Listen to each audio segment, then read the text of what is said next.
Welcome everyone, Christine here with a discussion about Grand Cathay and Total War Warhammer 3. Zhao Ming and Miao Ying, the Iron and Storm Dragons of Total War Warhammer 3. The two baseline legendary lords for Grand Cathay. There's also Yan Bo, and some of the things that I'm going to talk about in this video will certainly apply to Yan Bo. In fact, the vast majority of things I'm going to talk about in this video will apply to Yan Bo as well. Though to a lesser extent just because of the fact that Yan Bo is substantially more powerful than either Miao Ying or Zhao Ming. To be clear, Zhao Ming is certainly capable of holding his own against some of the most powerful legendary lords in the game. It's just Yan Bo is that much crazier. Yeah, the accusation of buying power certainly does apply to Yan Bo. It doesn't quite apply to the Chaos Dwarves, which many people made a big deal about, but it absolutely does apply in the case of Yan Bo. Regardless, Cathay is a great race. The reason it's a great race is because it has a solid economy, a very solid economy. It's not the best economy in the game, but it certainly works. It has scalability, it has modifiers that make it better or reduce construction costs. It can generate a good amount of money, it can generate extra income from trade tariffs. It just flat out works. Then, on top of that, you have a solid infantry roster, range roster, artillery option, cavalry roster, monstrous roster, with things like Terracotta Sentinels being incredibly powerful units. And artillery-wise, well, Skyjunks are just quite incredible. Then you have some pretty solid caster heroes with the Astromancers and the Alchemists in particular being really solid heroes in a campaign. So regardless of what you're going for, infantry, ranged, artillery, cavalry, monsters, Cathay delivers. They are lacking certain options like a melee hero or melee heroes in general, certain unit types that other factions do have, but for a baseline race of Warhammer 3, they are in the best situation of all of the races that came out with Warhammer 3. You can argue about the Changeling for Siege. I would argue that Siege is still pathetic. It's just the Changeling is a cheater, a very significant cheater in the game. So that is great. And on top of that, we also have to talk about the fact that Cathay as an area in Immortal Empires is flat out one of the best areas in the entirety of Warhammer 3. And the reason it's such a great area is not because it has a lot of economic potential, though it does certainly have it, but because it's got such a great variety of climates, deserts, jungles, temperate, mountains, Mount Kunlan, the Great Bastion. It is a joy to play any campaign in Cathay. And not just the Cathay campaign, but one is Snitch, one is Lokir, Village, Satan, if you want to go for that, or even Kai. It certainly creates some of the best and most memorable campaign experiences that you can have in the entirety of Warhammer 3.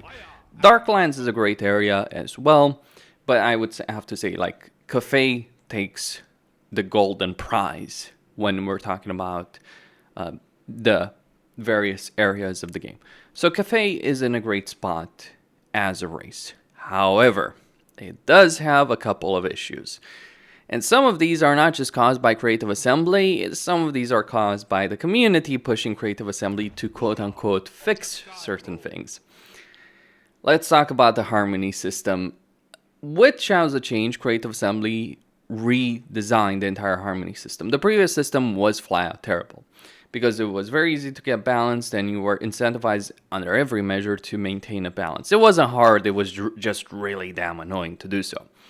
But then they rebuilt it and made the province by province specific for Harmony. So you either get full Yang, Harmony, or Yin. And vary in degrees, like Yang 1 or 2, 3, 5, or 6 plus. And same with Yin. Now, this is a substantially better system than what we had before. It is a bit ridiculous that we still have Yin or Yang characters when we don't have to care about that anymore because we don't have a global Harmony system anymore, but at the same time, it was a substantially better change. Here's how Creative Assembly ruined it, and they ruined it because people pressured them to do so, or because they already were interested in applying this themselves, and maybe they just never got around to it before launch. My personal theory is that they were fine with the way they originally released it in SOC, and then community pressure. You know what? I do wish Creative Assembly listened to feedback more, but I also have to make this point. When people criticize you, you shouldn't just copy and paste what they're doing. You should consider it, implement it in an appropriate fashion. That's my view, and I make a lot of criticism against Creative Assembly. I'm not just saying Creative Assembly should just, copy and paste what I'm doing. I'm not a game developer.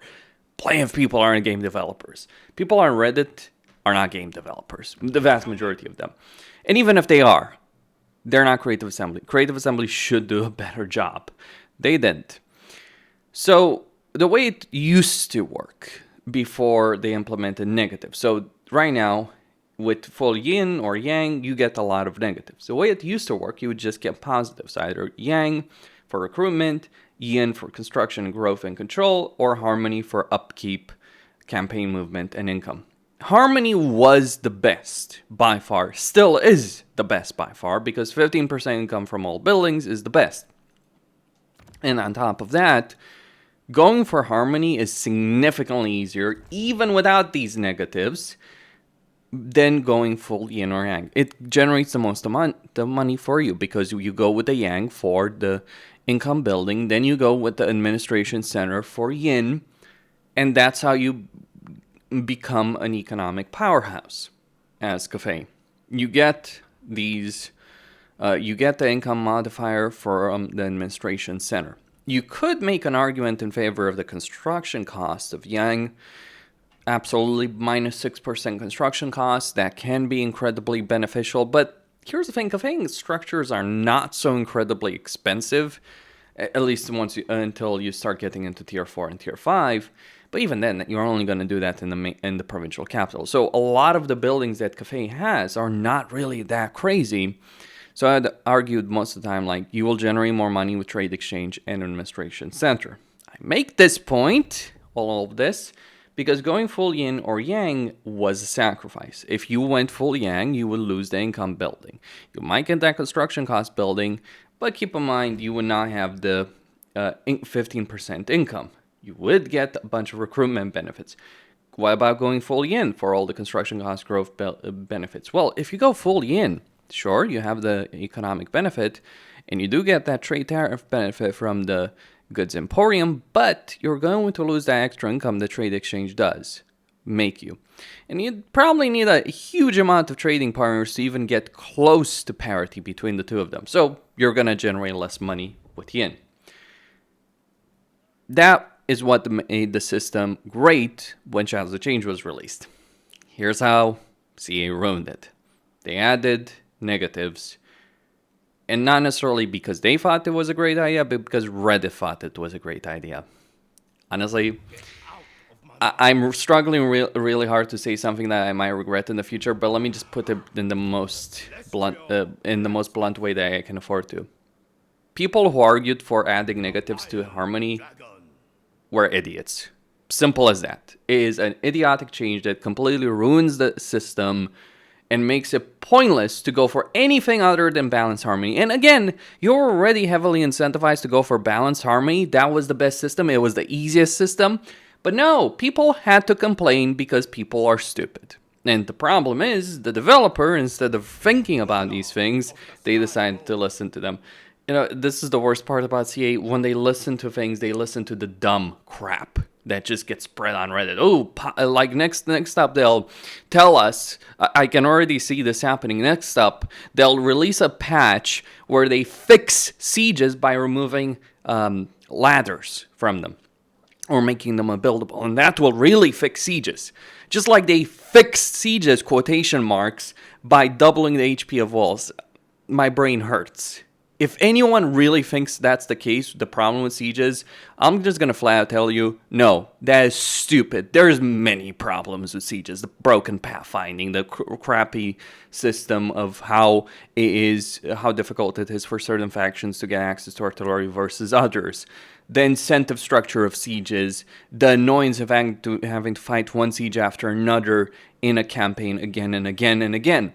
But no, let's double the HP. That's gonna fix sieges. Oh, and seeing certain content creators say, oh, you know, sieges are almost fixed. They just need to remove ladders, because that's what Reddit is saying. That's the stupidity of it that pisses me the fuck off. Yeah, That's already what I can see. Now, I'll keep arguing and making critical points. If you think that's the problem with sieges, I'm sorry. You're flat out mistaken. Just like people were flat out mistaken about what the harmony system needed. It didn't need negatives because you already had negatives baked in the system. Just because you don't have red text doesn't mean you're not losing something. You know, sometimes I do wonder if the stereotypes of gamers are sometimes true or not.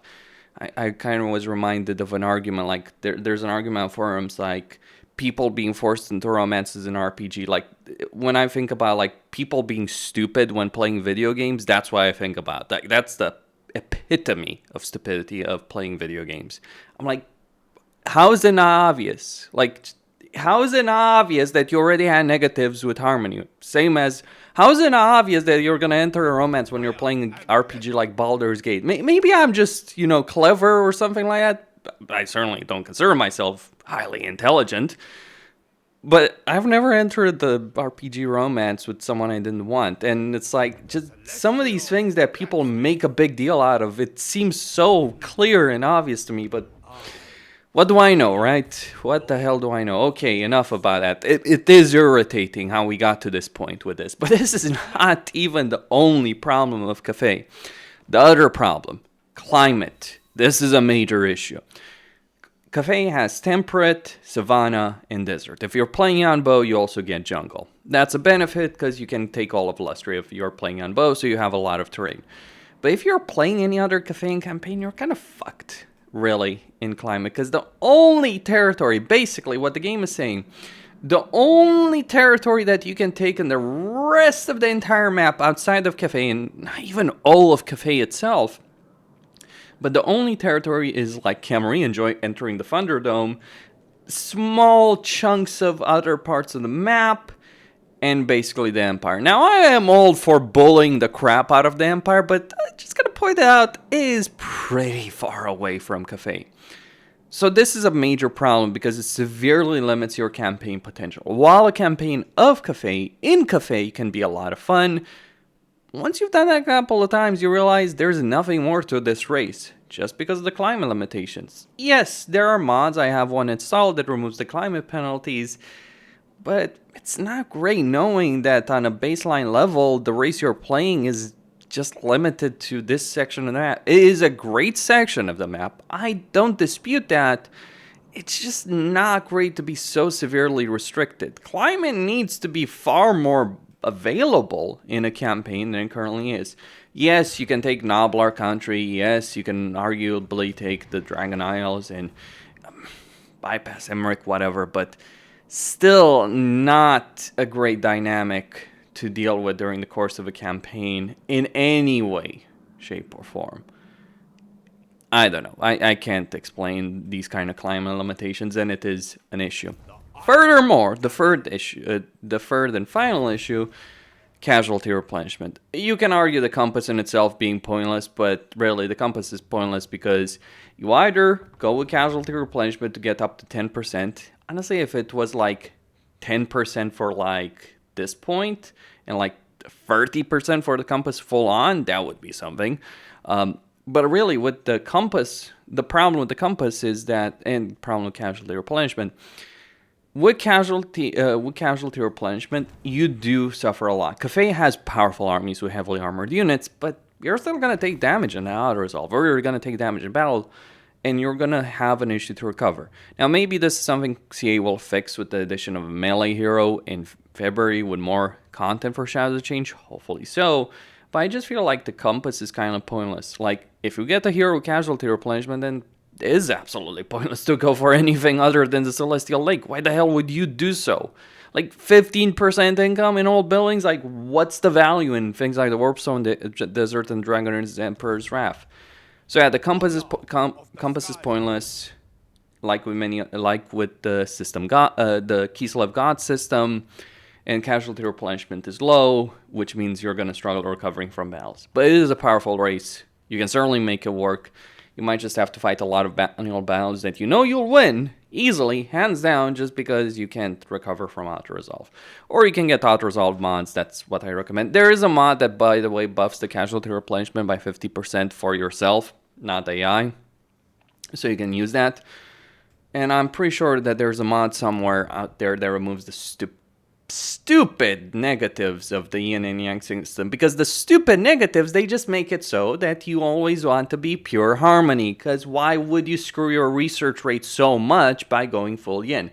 And why would you screw your construction cost growth and construction time and control by going yang? There's no reason. But people complained, and CA listened to those complaints. In fact, I'm pretty sure there was even a mod that had this. Like, that's probably how they did it, isn't it? They were looking at the list of mods. They took some things from SFO. They took some things from X, Y, and Z mod that was popular. Irritating. Like, if this is how CA develops Warhammer 3, no wonder we're in the situation that we are. Maybe I went over the line with some of the things I said in this video, but I'm not sugarcoating this. It does piss me off to have seen such a positive change. One of the few things CA did right in SOC is they improved Cathay, and then they backtracked on it. For the worst possible reasons, they backtracked on it. Ghosteen signing out.